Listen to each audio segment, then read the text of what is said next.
Now we're going to discuss the ECG Advanced module. Other videos described will show how to access alarm parameters, alarm limits, and basic ECG functions.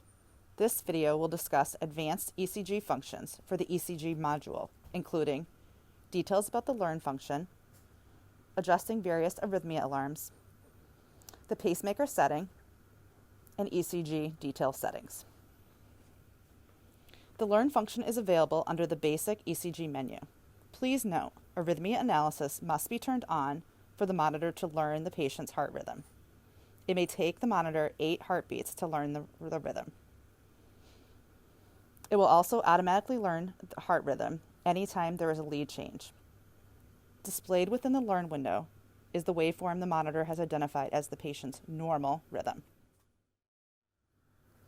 This feature may be helpful in patients that have a baseline abnormal ECG waveform.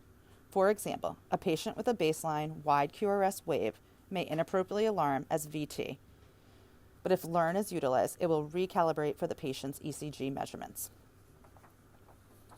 Next, we will review arrhythmia alarms. Arrhythmia alarms may be adjusted for the specific patient by navigating to the arrhythmia alarm menu under ECG settings. The first several arrhythmia alarms in the left column are high priority alarms of asystole, ventricular fibrillation, and ventricular tachycardia. Please note, asystole, VF, and VT alarms cannot be turned off as individual parameters. For the other arrhythmia alarm parameters, the alarms can be set to on or off for each arrhythmia alarm type. To adjust any of these alarms, tap on the numbers that are displayed, which will bring you to a more detailed arrhythmia menu. The arrow buttons will allow adjustment of the alarms, as well as the ability to turn them on and off. Alarms that can be further refined include the following: length of asystole detection, VT high rate, and how many VT beats prior to alarming, extreme tachy high rate, extreme Brady low rate, ventricular premature contraction run, known as PVC runs, exceeding the high beat per minute rate in a row, ventricular bradycardia, low rate for more than 3 beats, supraventricular tachycardia, high rate, and for how many beats in a row, pause length in seconds, pacer non-capture threshold for length of time without a QRS interval from the last pacing mark. The remaining arrhythmia alarms are either on or off. Next, we will discuss the pacemaker window. In the ECG menu, select pacemaker to adjust pacemaker settings. When pacing detection is off, a heart icon with an X through it will display at the top of the patient's display.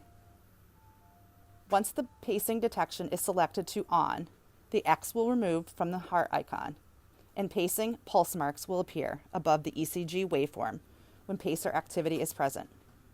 From this menu, the pacing mark can be turned on or off. It is defaulted as on when patients have a pacemaker, which is the preferred setting. Next, we'll discuss detailed settings. The detailed settings menu may be used in select locations for specific patients to further customize cardiac monitoring. The filter type may be changed to max or mon when electromagnetic interference may be high and interfere with ECG monitoring, such as during defibrillation or when an electrical surgical unit is being used. Otherwise, the ECG waveform may be slow to recover and display on the monitor. The ST filter reduces electromagnetic interference, which may be disrupting ST analysis. The number of electrodes is defaulted to auto, for the monitor automatically recognizes how many ECGs are plugged into the monitor. This can also be manually set for a patient with 3 electrode leads. Waveforms will be displayed from 1 lead. Patients with 6 electrodes will have 8 lead waveforms, and 10 electrodes will display a 12 lead waveform.